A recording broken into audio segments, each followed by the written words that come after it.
Balik ako, ug tuhaon ko kamo, aron bisag asa ako, at tua usab kamo. Nahibalo kamo sa dalan paingon sa dapit nga akong adtuan. Apan si Tomas miingon kaniya, Ginoo, wala kami mahibalo kung asa ka paingon. Busa, unsaon man namo pagkatultol sa dalan. Si Jesus mitubag, Ako ang dalan, ang kamatuoran, ug ang kinabuhi. Walay makaadto sa amahan, kung dili moagi kanako. Karon nga nakaila na kamo kanako, makaila usab kamo sa akong amahan. Ug sukad karon, nakaila na kamo kaniya, ug nakakita kaniya. Mga hinigugmang katawhan sa Dios, mao kini ang Ebanghelyo sa Ginoo.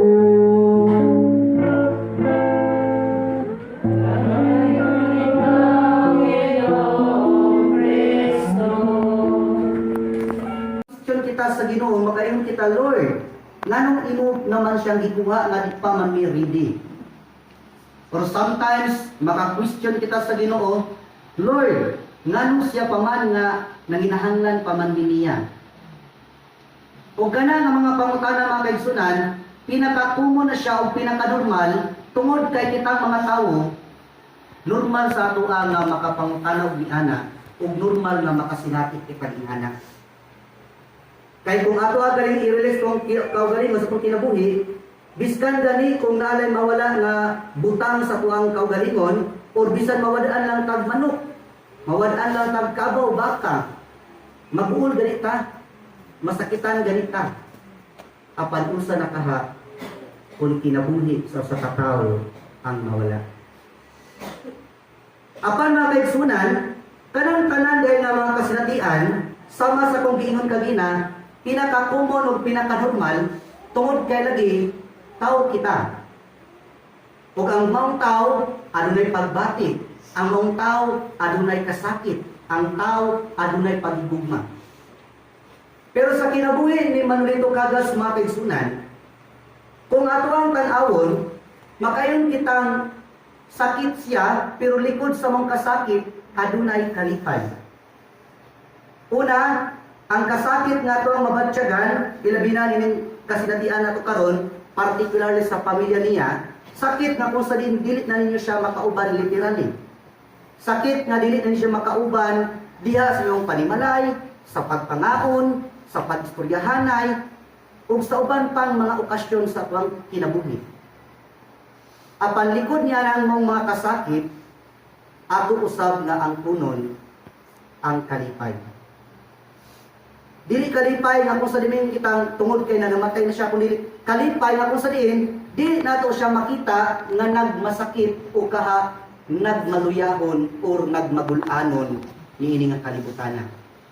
Kaya kung akong balikan ang kinabuhi ni Kuya Boy, kung wala pumasayot, I think almost 1 year and a half or almost 2 years siguro niyang kasinatian. Kaya gikan paghalin ako dire o pagikan ako dire, mo naman to siyang kasinatian nga kung sa diin, nagsugod ang iyang sakit. So kung atong tanawon, dugay-dugay panahon na siya nag-suffer.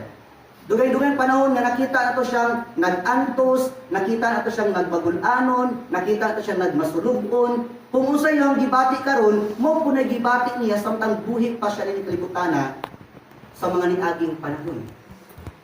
Mao nga makayon kitang likod sa mga kasakit, adunay kalipay, tungod kay dili naman niya masinatian ang kasakit, ang kaduol ug ubang pang problema. Kaya ang iyang matagamtaman karon sa iyang pagpanaw, sama sa assurance na gihatag nato sa tong Ginoo, ang kinabuhing walay katapusan. Apan before na mga kaigsunan yang maangkon ang kinabuhing walay katapusan, ato sa unang sabton ug ato ang i-reflect ang atong kaugalingon kung unsay gibilin sa mong kamatayon niya sa matag usa kanato. Kay kitang mga katawhan, pinaka-normal po nato once nga mulakaw ta, natay ibilin. Kung sa pagpano ni Kuya Boy, napod siya gibilin ka nato. Ilabi na sa iyahang mga anak, ilabi na sa iyang asawa, ilabi na sa iyahang mga kaparentihan. Kung ang iyang gibilin sa matapos sa kanato, gibilin nga kung sa diin, naanadaan pero wala kayo itong ma-realize o wala kayo itong ma-recognize tungod kay nahimo na lang po siyang normal para kanato. Apan ini iyang kamatayon karon, iyahang gi-refresh. Iyahang gipalabas sa ato ang hunahuna sa atong kasing-kasing kung unsa ang iyang gibilin ining kalibutan sa iyang pagpanaw. Kung aron atong manimduman kung sa iyang gibilin, nga kanang iyang gibilin, dili siya mapanas bisan pa man sa kaduging panahon na mulabay. Kung aron ma-focus ang atong atensyon sa mong iyang gibilin kanato, tutukin ninyo ng kandila. Nakapangutana ba mo, nganong every time nga na'y mamatay, nga na'y kandila? Siguro sa itong kasinatian, wala pa ka-experiensya kung ano ni namatay na walay kandila. Kay gani, pagkamatay din sa mong tao, ang understanding sa mong tagbalay, ang understanding sa mong panimalay, mangita din kandila, mag-ugbok, magdagkot. Pero nakapangutana bita, kung nganong na'y kandila. Tungod kay ang kamatayon sama sa usa ka kandila. Ngano man usa man sa kandila in connection sa kinabuhi ni Kuya Boy. Kung atong tanawon sa pagdagkot sa mong kandila, di nato mabantayan inanay siyang makutkot. O sa pagkutot niya, maabot ang panahon nga mapalong. Daw something anak for kinabuhi. Sa paghimugsot ng kalibutan, sama kita sa kandila nga gidagkutan, apan sa pagdagan sa mga pilang katuigan, panahon, hinahinay siyang mautkot.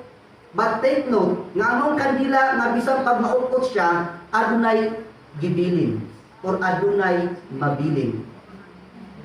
Kung unsa ka nang mabilin sa mong kandila, kung sa kinabuhi ni Kuya Boy, nga iya kung gibilin ka nato. Kung aron nga masabtan nato pagtaman, ato ang usa-usahon ang litra sa word nga candles. Pila ka litra ang word nga candles? Say A-N-D-L-E-S.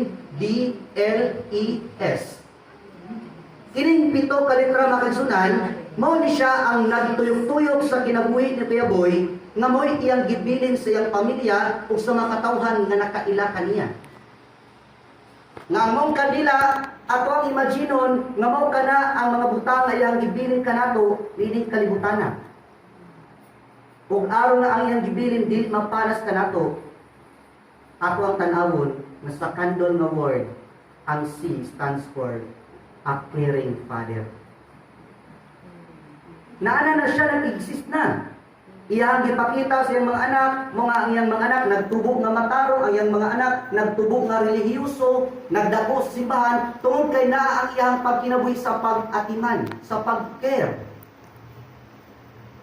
Kung kana nga maong gibilin niya, mo na iyang gibilin nga karong adlaw ipahilumdom sa mga katawhan nga nagmahal kaniya. Dili lamang sa iyang mga anak ang maong pag-care nga iyang gibilin. Lagi usab sa mga katawhan nga nakaila ni Kuya Boy. O kana nga mong pagbilin niya, dili na nato angay kalimtan kay bahandik na nga iyang gibilin kanato samtang buhi pa siya rin kalibutan. Ang iyang pag-atiman, ang iyang pag-aruga sa iyang mga anak nga kung atong tan-awon, uwan init, iyahang gibuhis ing kinaugalingon aron nga iyahang matagaan ug maayong pag-atiman ang iyang pamilya. O karong adlaw ang maong gibilin niya kanato, ato ang labason. Nga kamong mga anak usab magkinabuhi nga ipadayon ang maong pag-care sa inyong matag usa. Nga bisan wala na siya ning kalibutan, inyong i-continue. Kay malipay siya nga makita kamong gikinabuhi ninyo ang iyang gibilin, ang pagka-caring father niya. Labi na sa inyong mga anak, na inyong ipakita kanunay ang inyong kaugalingon diya sa pag-atiman.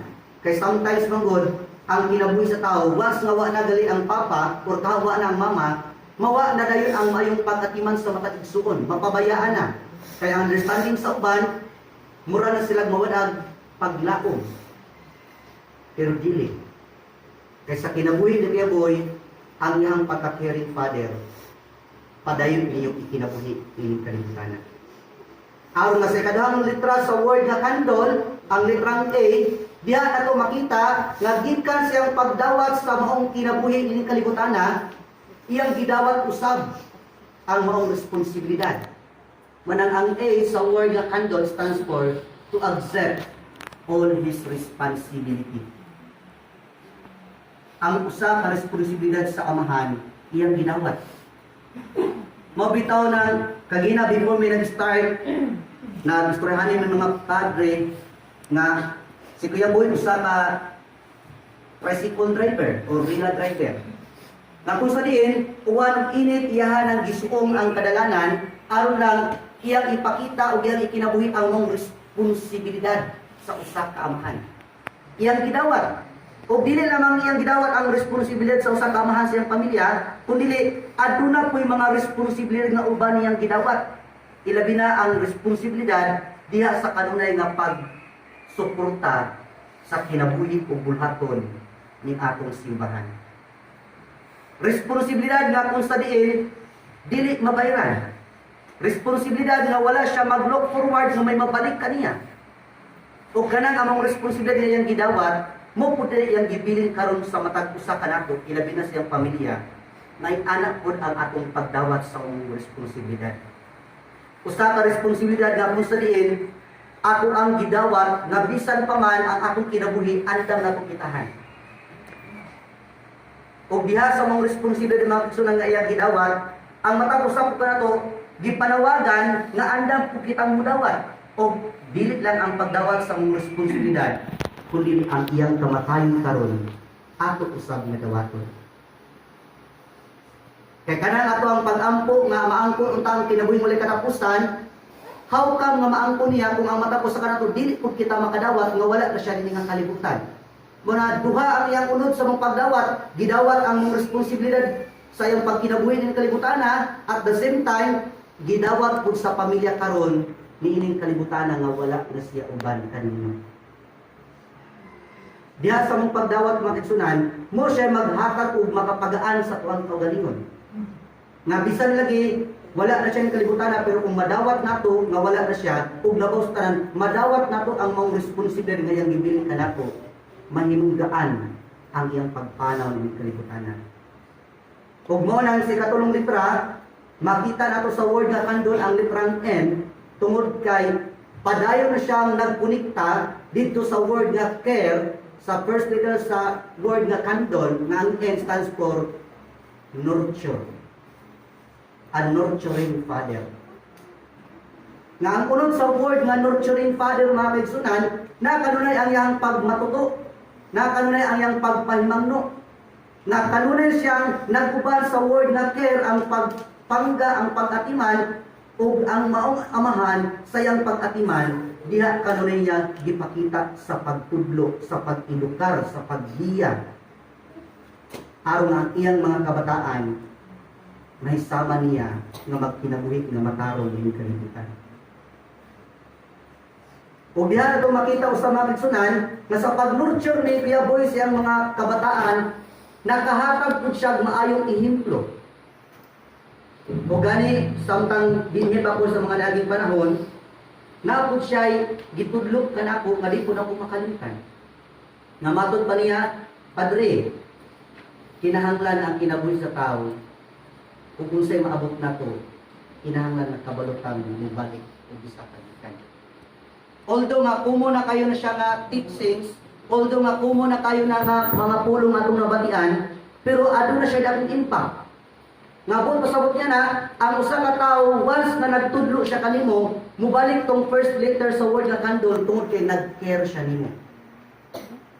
Mga ako ang himduman sa una, samtang mubisita si Junjun dito sa Bayabas, mingon dayon si Junjun nga, Padre, di man ko pa laglaago ni Papa kay napay tubig.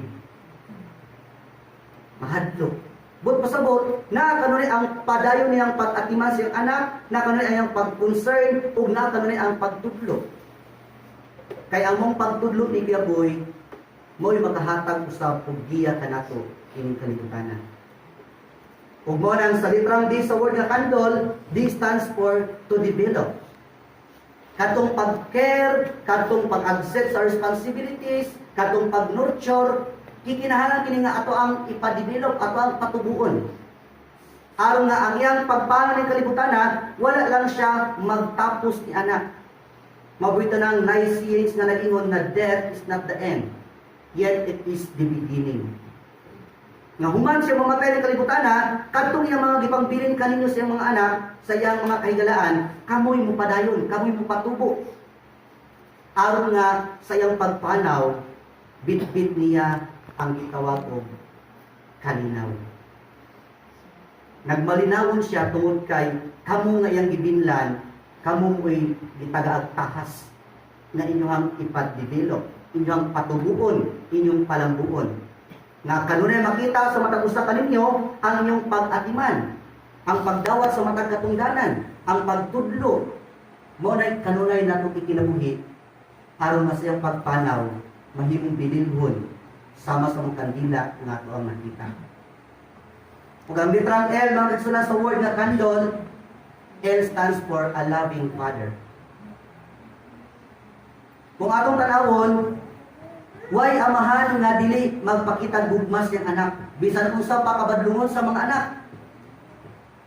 Ang amahan mo'y kanunay sentro diha sa paghigugma sa iyang mga anak.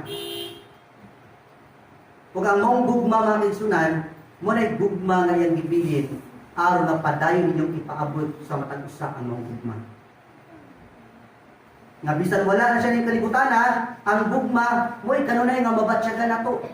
Kay kung naa ang mong gugma nga kaigsunan, bisan sakit mahimong gaan. Kay kung naa ang mong gugma, bisan og lisod ato dawaton, mahimong gaan.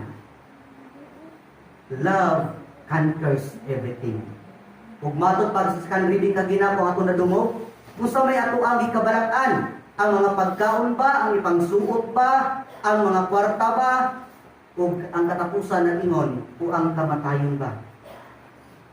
Ug ang mong unod sa mong second reading naghulagway nga walay makapahibulag kanato sa gugma sa Dios. Ug mo nga ang mong gugma nga gibilin ni Kuya Boy sa matag usa kaninyo sa inyong mga kabataan, mo nay ato ang kanunay nga i-embrace. Aron nga diha siyang pagpanaw, dili siya mahimo nga magmasulubon nga sama nga kamo nakita niyang magmasulubon karon. Tungod kay ang gugma may atong pasulabion, bisan sa maong kasakit, bisan sa maong kamatayon, mahimong gaan natong dawaton. Dinang sunod nga letra, ang letrang E, na among kamatayon ni Kuya Boy, iyahang bibilin kanato ang word na eternal. Nga buod pasabot niya na, ang iyang pagpanaw ng kalibutan walay katapusan. Walay katapusan nga kung sa diin, ang tanan na iyang gibilin kaninyo, mo siya ang maghatag sa gitawag nato kinabuhing walay katapusan. Kaya ang kinabuhing walay katapusan mga kaigsunan, mo na siya ang part na kung sa diin, bisan wala na siya ng kalibutan apan kung adunay mga katawan nga paday maghandom kaniya, magbalik-balik sa paghandom kaniya kung kinsa siya, mo na siya ang gitawag kinabuhing walay katapusan. Nga bisan patay na siya, matud pa sa Ebanghelyo, magpabiling buhi. Dili literal nga buhi, kundi na sa inyong kasing-kasing ug naa sa inyong kuna-kuna. Aron nga ang katapusang litra sa word na candle, ang litrang S. Nga ang kinabuhi ni Kuya Boy, kung sama sa mong kandila, naghatag siya og pagserbisyo. S stands for service. Ang kinabuhi ni Kuya Boy, iyang gitahan diha sa pagpangalagad. Kaya nga naman, kung ato ang tan-awon atong kinabuhi, we are called to this world not to be served, but to serve. Kung ang kinabuhi niya, kinabuhi diha sa iyang pagpangalagad. Nga bisan gani sa kabisi niyang panahon kung atong balikan si Kuya Boy, di na siya mo biyahe pa Domingo tungkol kay gusto siyang mugitar. Gusto siyang musimba. Kung dahil mga kalihukan sa mga fellowship sa itong simbahan, gusto niyang naa siya. Tungod kay iyahang i-embrace niyang kaugalingon ang kinabuhi diha sa pagpangalagad. Kung diha sa mga pagpangalagad mga kaigsunan, mo na pinakanindot nga ato ang ibilin usab kaniya. nga hangtod siyang kamatayon sa iyang pagpangalagad, kita usab nialagad kaniya. Nga kining service na to sa misa, usab kini kapagpakita nga ang iyang pagpangalagad atong ibalik kaniya sa pagpangalagad hangtod sa kamatayon. And finally, kung ato ang tagaan o concluding nga pagsabot ang kamatayon, ato ang tagaan pag-focus na usab ang organ. Since nga si Kuya Boy mahilig sa music instrument, ang kinabuhi ni Kuya Boy o ang kinabuhi nato sama sa usa ka music instrument. Particularly ang organ o piano. Kung yan tanawon ang mga organ o piano ng kagsunan, na siya duha ka klase nga keyboard. Ang white o ang black. Na kung atong pinduton ang white, kung sa may ang harmony nga ma-produce niya, yang ma-release niya, di ba mo ang melody? Pero kung atong tuklukon ang black, mutaas siya, mag-high pitch, mga sharp siya. Nabot, pasabot niya na, sa kinabuhi na to, kung sa kinabuhi ni Kuya Boy, ang mga puti niya na, mukha to ang mga positibo nga may abot sa kinabuhi. Mga neutral nga may abot ka nato. Pero dili nato ika-deny nga naapoy mga pag-antos, naapoy mga kalisdanan, o kanang kalisdanan, o itong mga taas, lisod ka puto nato, tungod kay ang kinabuhi natong tao, either naata sa puti or naata sa itom. Either positive or negative. Pero kung atong tanawon, kung atong makumbine ang duha, nindot kaayo ang iyang tunog. Sa kinabuhi ni Kuya Boy, sa iyang kamatayon, o sa iyang pagkabuhi ng kalibutana, budala niya ang duha, na ay positibo o na ay negatibo. Apan ang labaw sa tanan, ang atong padayon na paghihugma diha kanina. Ug alang dali mo Manolito Baha Cadas, ang padayon nga pag-ampo nga sa pagpano ng kalibutana, unta sama sa mga music instrument nga magdaydayon ka diha sa pagpanaw nga puno sa kalipay niining kalibutan. Hinaot pa sa ngalan samahan sa Anak ug sa Espiritu Santo. Amen.